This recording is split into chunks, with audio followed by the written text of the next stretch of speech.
सकाळी 6:30 वाजता ऋषिकेश मालुसरे हे आपल्या घराच्या अंगणात आले. त्यावेळेस त्यांना घराच्या अंगणामध्ये एक पोतं दिसलं. ते पोत्याच्या आणखीन जवळ गेलं तर त्या पोत्याला रक्त लागलेलं होतं. म्हणून त्यांनी घरातील आणि घराच्या बाहेरील लावलेले सीसीटीव्ही तपासले. तेव्हा सीसीटीव्ही फुटेजमध्ये त्यांची एक भाडेकरू महिला घरामधून ते पोतं अंगणामध्ये आणून ठेवल्याचं दिसलं. त्या महिलेने ते पोतं घराच्याच अंगणात टाकलं आणि ती महिलाही तिथून फरार झाली. पोत्याला रक्त होतं म्हणून त्याला कोणीही हात लावला नाही. त्यांनी लगेचच जवळच्या पोलीस स्टेशनला याबद्दल माहिती दिली. पोलीस देखील काही वेळातच घटनास्थळी दाखल झाले आणि जेव्हा ते पोतं उघडलं त्यामध्ये 45 वर्षीय सविता शिंगारे यांचा मृतदेह आढळला. ज्या मुलीने ते पोतं ओढत घराच्या अंगणामध्ये ठेवलं होतं ती मात्र फरार झाली होती. नेमकं सकाळी 6:30 वाजता जालन्यातील भोकरदनमध्ये असं काय घडलं होतं? 45 वर्षीय सविताचा मृतदेह त्या गोणीमध्ये नेमकं कोणी ठेवला होता आणि ती पळून गेलेली महिला कोण होती? चला सविस्तर पाहू. आकाश शिंगारे आणि प्रतीक्षा यांचं 6 महिन्यापूर्वीच लग्न झालं होतं. आकाश हा मूळचा बीड जिल्ह्यातील गेवराई तालुक्यातील रहिवासी, पण साधारणतः 9 महिन्यापूर्वी आकाशला जालन्यामधील अल्ट्राटेक कंपनीमध्ये ज्युनियर इंजिनियर म्हणून जॉब मिळाला होता. मग आकाश, लहाना भाऊ आणि आई सविता हे तिघही जालन्यामधील भोकरदन परिसरामध्ये प्रियदर्शनी या कॉलनीमध्ये भाड्याने राहत होते. सप्टेंबर महिन्यामध्ये आकाशचं प्रतीक्षा हांडगेसोबत लग्न झालं. प्रतीक्षेचं माहेर हे परभणीचं, पण लग्नानंतर प्रतीक्षा, आकाश, त्याचा लहाना भाऊ आणि आई सविता हे चौघही जण जालन्यामधील भोकरदन परिसरातील प्रियदर्शनी कॉलनीमध्ये भाड्यानेच राहत होते. लग्नानंतर प्रतीक्षा ही सतत कोणातरी बरोबर फोनवरती बोलायचं हे सासू सविता यांच्या लक्षात आलं होतं. आकाश कामावरती गेला की प्रतीक्षा सतत फोनवरती बोलायची हे सासूने अनेक वेळा पाहिलं होतं. म्हणून सासू सविता यांनी सून प्रतीक्षा हिला फोनबद्दल विचारलं, तू कोणाबरोबर फोनवरती बोलतेस? परंतु प्रतीक्षाने सासूला उडवाउडवीची उत्तरं दिली. हळूहळू सासू सोनेमध्ये यावरून खटके उडायला लागले. शेवटी सविता यांनी ही गोष्ट आपला मुलगा आकाश याच्या कानावरती घातली.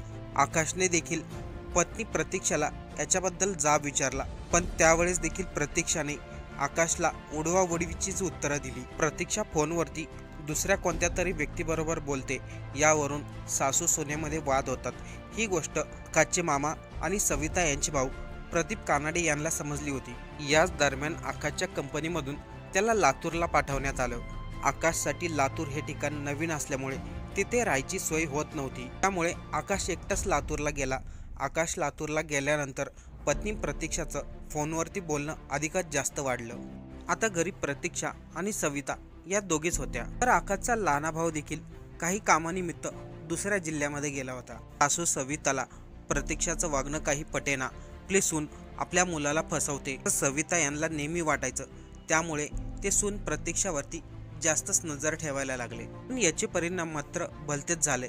आता तर प्रतीक्षा आणि सासू सविता यांच्यामध्ये छोट्या छोट्या कारणावरून देखील जोरदार भांडण व्हायला लागली. सविता यांचं असं म्हणणं होतं, आकाशला लातूरमध्ये घर शोधेपर्यंत आपण सर्वांनी गावाला जाऊन राहू. पण सून प्रतीक्षा हिचं म्हणणं मात्र वेगळं होतं. एकतर जालन्यामध्ये राहू किंवा लातूरमध्ये राहू, मी गावाला यायला तयार नाही असं तिने स्पष्ट सांगितलं होतं. तर तिकडे आकाश लवकरात लवकर पत्नी आणि आईला लातूरमध्ये कसं आणता येईल याचा ॲडजस्टमेंट करत होता. त्यासाठी तो लातूरमध्ये घरही शोधत होता. याच दरम्यान सविता आणि त्यांची सून प्रतीक्षा हे गेवराई तालुक्यातील आपल्या गावी गेले. आकाशही सुट्टी घेऊन आपल्या गेवराई तालुक्यातील गावी आला. तो आई आणि पत्नीसोबत काही दिवस गावामध्येच राहिला. 28 मार्चला आकाशने पत्नी प्रतीक्षा, आई सविताला जालन्यामधील भोकरदन परिसरामध्ये असलेल्या भाड्याच्या घरी सोडलं आणि तो स्वतः जॉबसाठी लातूरला निघून गेला. 30 मार्चला गुढीपाडवा होता. त्या दिवशी गुढीपाडवा असल्यामुळे प्रतीक्षा आणि सासू सविता या दोघेही आकाशचे मामा प्रदीप कानाडे यांच्या जालन्यातील घरी गेले. ते 2 दिवस मुक्काम केल्यानंतर 1 एप्रिलला पुन्हा जालन्यातील भोकरदन परिसरामध्ये असलेल्या घरी आले. घरी आल्यानंतर सून प्रतीक्षा कोणाबरोबर तरी फोनवरती बोलताना दिसली. त्यामुळे सासू आणि सुनेमध्ये पुन्हा एकदा वाद झाले. दिवसभर या दोघींमध्ये काही ना काही कारणावरून वाद व्हायचे. संध्याकाळी जेवताना देखील त्या दोघी एकामेकांबरोबर बोलल्या नाही. तरी देखील प्रतीक्षाचं लक्ष अधूनमधून तिच्या फोनकडे जायचं. झोपायच्या वेळेस प्रतीक्षा पुन्हा एकदा फोनवरती बोलली. त्यामुळे सासू आणि सुनेमध्ये पुन्हा एकदा जोरदार वाद झाले. सासू नेहमीच आपल्याला फोनवरती बोलण्यासाठी अडथळा निर्माण करते, म्हणून प्रतीक्षाचा राग आता आणखीनच जास्त वाढला होता. मध्यरात्री 2:30च्या सुमारास सासू सविता या बाथरूमला जाण्यासाठी उठल्या.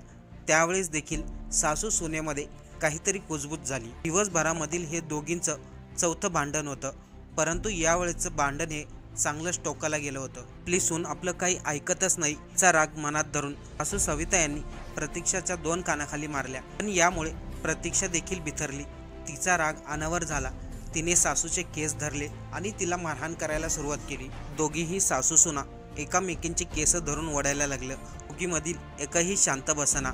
तेवढ्यातच सासू सविताने किचनमधला चाकू हातात घेतला. दोघींच्या चाललेल्या झटापटीमध्ये सासू सवितेच्या हातामधील चाकू प्रतीक्षाच्या हातावरती लागला. प्रतीक्षाने देखील रागाच्या भरात सासूचं डोकं जोरामध्ये भिंतीवरती आदळलं. तेव्हा सविता यांच्या हातातील चाकू खाली पडला. डोक्याला हात लावून जागेवरतीच खाली बसल्या. पण इकडे संतापलेल्या प्रतीक्षेने तो चाकू उचलला आणि सासू सवितेच्या मानावरती तोंडावरती चाकूने जवळजवळ 19 वार केले. या वाराने जखमी झालेली सविता जागेवरतीच खाली कोसळल्या. काही वेळामध्येच त्यांचं तडफडणारं शरीर देखील शांत झालं. रागाच्या भरामध्ये आपण काय केलं याचं भान प्रतीक्षेला नव्हतं. त्या थोड्या काही वेळानं प्रतीक्षाचा राग शांत झाला. मग तिला समजलं आपल्या हातून सासूची हत्या झाली. सविता यांचा मृतदेह रक्ताच्या थारोळ्यात कोसळला होता. प्रतीक्षाला नेमकं काय करावं हे सुचत नव्हतं. मग तिने सासूचा मृतदेह बाहेर कुठेतरी नेऊन टाकायचं हे ठरवलं. ते घरामधील 2 गोण्या काढल्या. त्याच गोण्यामध्ये सविता यांचा मृतदेह टाकला. तिने त्या पोत्याचं तोंड घट्ट बांधलं, पण घरामध्ये फरशीवरती भिंतीवरती रक्त सांडलं होतं. तिला कोणताच पुरावा मागे सोडायचा नव्हता, म्हणून तिने घरामधील भिंतीवरील रक्त साफ केलं. त्यानंतर गोणीत भरलेला मृतदेह मध्यरात्री घराच्या अंगणामध्ये ओढत ओढत आणला. पण तिथून पुढे तिला हा मृतदेह उचलता आला नाही. तिला तो मृतदेह कुठेतरी दूर फेकायचा होता, परंतु तिला एकटीला हे काही जमलं नाही. त्याचे 4:30 वाजले होते. तर या दरम्यान आपल्याला कोणी पाहिलं तर मोठी पंचायत होईल, म्हणून प्रतीक्षाने तो गोणीमध्ये भरलेला मृतदेह तसाच घराच्या अंगणात टाकला आणि तिथून चालत चालत जालना बसस्टँडला गेली. कारण सकाळी पहाटेची वेळ होती, त्यामुळे तिला कोणतीही गाडी मिळाली नाही. तिथून ती आपल्या माहेरी परभणी येथे निघून गेली. कसला देखील या घटनेची माहिती मिळताच तो घटनास्थळी आला. आईच्या मृतदेहाकडे पाहून तिने मोठमोठ्याने हंबरडा फोडला. ती प्रतीक्षाच्या नावाने तो बोलत होता, जर तुझं माझ्याबरोबर पटत नव्हतं तर मला सोडून जायचं होतं. तू माझ्या आईला का मारलं? एक वेळेस मला मारलं असतं तरी चाललं असतं. पोलिसांनी प्रतीक्षाला तिच्या माहेरी म्हणजे परभणीमधूनच ताब्यात घेतलं आणि तिने देखील सासूची हत्या कशा प्रकारे केली याचं कबुली दिली.